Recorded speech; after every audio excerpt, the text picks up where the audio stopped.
Alfonso Cahero, A Journey into Finance History. Chapter 36, Creation of the Federal Reserve, 1913. The year was 1913, and America stood at a crossroads. The country was grappling with the aftermath of the Panic of 1907, a financial crisis that had shaken the very foundations of the economy. In its wake, calls for reform echoed across the nation, demanding a solution to prevent such disasters from happening again. It was in this climate of uncertainty that the creation of the Federal Reserve was born. The Panic of 1907 had revealed glaring weaknesses in the nation's banking system. Banks were unregulated, and there was no centralized authority to provide oversight or stability. When a failed attempt to corner the copper market triggered a chain reaction of bank runs and stock market crashes, the economy teetered on the brink of collapse. It took the intervention of powerful financiers like J.P. Morgan to prevent a total meltdown, but the crisis left a lasting scar on the national psyche. As the dust settled from the panic, politicians and economists began to explore ways to safeguard the nation's financial system. Among them was Senator Nelson Aldrich, a powerful figure in Congress with ties to the banking industry. Aldrich saw the need for a centralized banking system to regulate the flow of money and stabilize the economy. But the path to reform would not be easy. Many Americans were deeply distrustful of big banks and suspicious of any proposal that seemed to give them more power. Others worried about government interference in the economy and feared that a central bank would only serve the interests of the wealthy elite. In November 1910, Senator Aldrich convened a secret meeting of bankers and financiers on Jekyll Island off the coast of Georgia. The attendees, including representatives from J.P. Morgan, Rockefeller, and the Rothschild banking family, gathered under the guise of a duck hunting trip. In reality, they were there to draft a blueprint for what would become the Federal Reserve System. The men on Jekyll Island were acutely aware of the public's mistrust of their motives. They knew that any proposal for a central banking system would face fierce opposition, so they chose to conduct their discussions in secret, away from the prying eyes of the press and the public. Over the course of several days, the attendees hammered out the details of their plan. They envisioned a decentralized system of regional reserve banks, overseen by a central board in Washington, D.C. The Federal Reserve would have the authority to regulate the money supply, issue currency, and act as a lender of last resort to banks in times of crisis. But even as they worked to create a system that would provide stability and confidence in the financial system, the men on Jekyll Island were keenly aware of the challenges they faced. They knew that convincing Congress and the American people to accept their plan would be an uphill battle. Upon returning from Jekyll Island, Senator Aldrich faced fierce opposition to his plan. Critics argued that it gave too much power to the banking elite and lacked sufficient government oversight. Progressives, in particular, saw it as a threat to democracy and advocated for a more public and accountable alternative. Despite the criticism, Aldrich pressed forward with his proposal, enlisting the support of influential allies in Congress and the business community. He argued that a centralized banking system was necessary to prevent future financial crises and promote economic stability. And with the country still reeling from the effects of the Panic of 1907, many Americans were inclined to listen. As the debate over banking reform raged on, President Woodrow Wilson took office in 1913, promising to address the nation's economic woes. Wilson, a Democrat and former governor of New Jersey, had campaigned on a platform of reform and pledged to tackle the issues of banking and finance head-on. Under President Wilson's leadership, a new version of the Federal Reserve Plan began to take shape. Working closely with congressional leaders, including Representative Carter Glass and Senator Robert Owen, the administration crafted a bill that sought to strike a balance between the interests of Wall Street and Main Street. The Federal Reserve Act aimed to create a central banking system that would be both effective and accountable.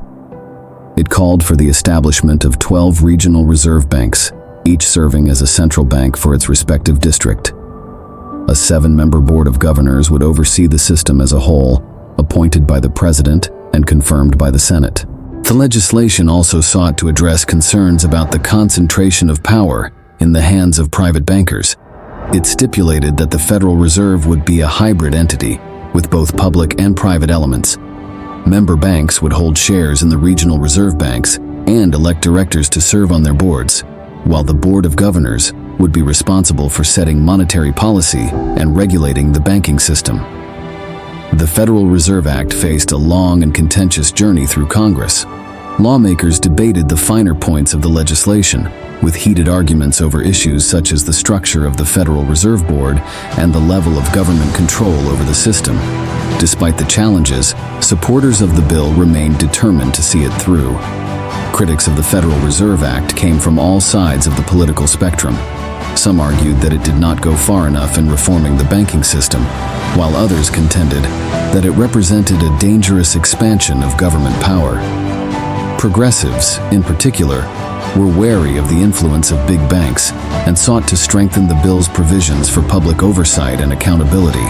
But despite the opposition, the momentum for banking reform continued to build. The memory of the panic of 1907 was still fresh in the minds of many Americans, and there was widespread recognition that something needed to be done to prevent such a crisis from happening again. After months of negotiation and compromise, the Federal Reserve Act finally passed both houses of Congress in December 1913. President Wilson eagerly signed the bill into law, hailing it as a landmark achievement in the fight against financial instability. The creation of the Federal Reserve marked a new chapter in American economic history. The signing of the Federal Reserve Act was met with both celebration and skepticism. Supporters hailed it as a long-awaited solution to the nation's banking woes, while critics warned of the dangers of giving too much power to a centralized authority. But for better or worse, the Federal Reserve was now a reality, and its impact on the economy would be felt for generations to come. With the stroke of a pen, President Wilson had set in motion a revolution in American finance. The Federal Reserve would now serve as the nation's central bank, tasked with the monumental responsibility of regulating the money supply, stabilizing prices, and promoting full employment. It was a bold experiment in central banking, one that would shape the course of the 20th century and beyond.